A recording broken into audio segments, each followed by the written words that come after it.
going to use a clover flower to demonstrate how to carry out a dissection so you can identify the various parts of a flower. Clovers are regularly seen growing in grass in parks and backyards. What we generally refer to as the flower is in fact a cluster of dozens of tiny flowers. Each of what appears to be a petal is an individual flower. The stamens and pistil of the flowers are not usually visible because they are protected within the petals, which open when a pollinating insect presses against them, as I can demonstrate using a pin to force the flower open.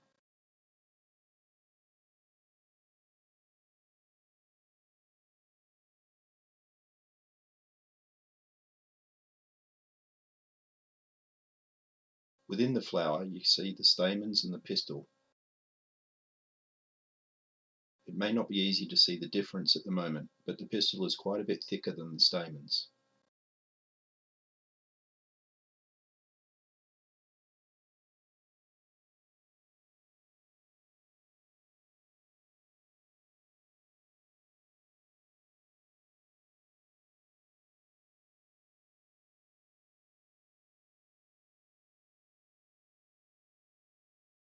When an insect tries to access the nectar in the flower, it presses against the anther at the tip of the stamen, collecting pollen.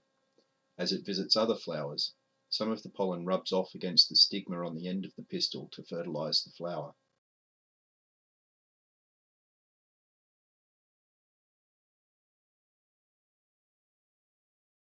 Using a pair of tweezers, I'm removing a flower from the head.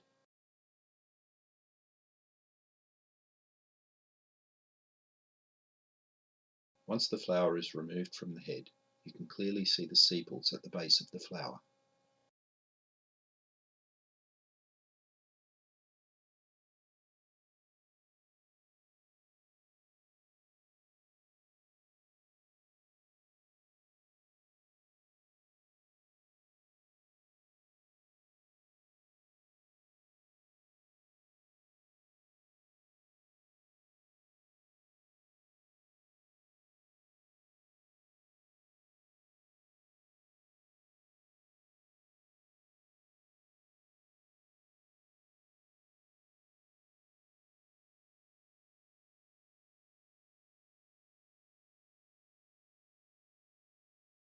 As the petals separate, you can see that the stamens are connected to the flower at the base of the petals.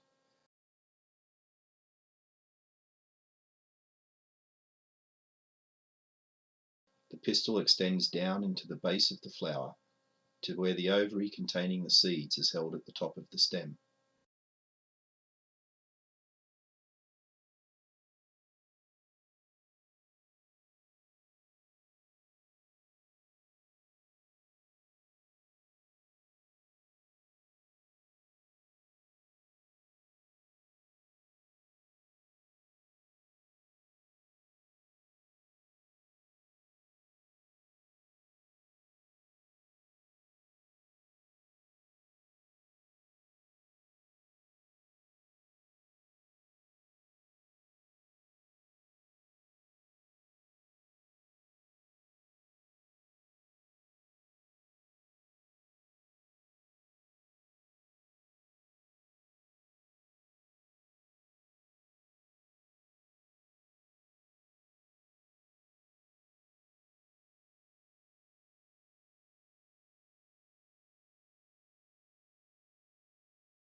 Looking at the pistil, you can see the bulb-shaped anther at the top which collects the pollen.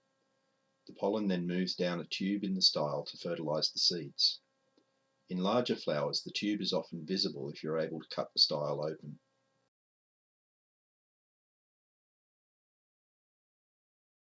At the base of the pistil, the seeds are visible. Again, in larger flowers, they can be easily seen if the pistil is cut open. In this tiny flower, they're not as easily seen, but they can be squeezed out at the base of the pistil.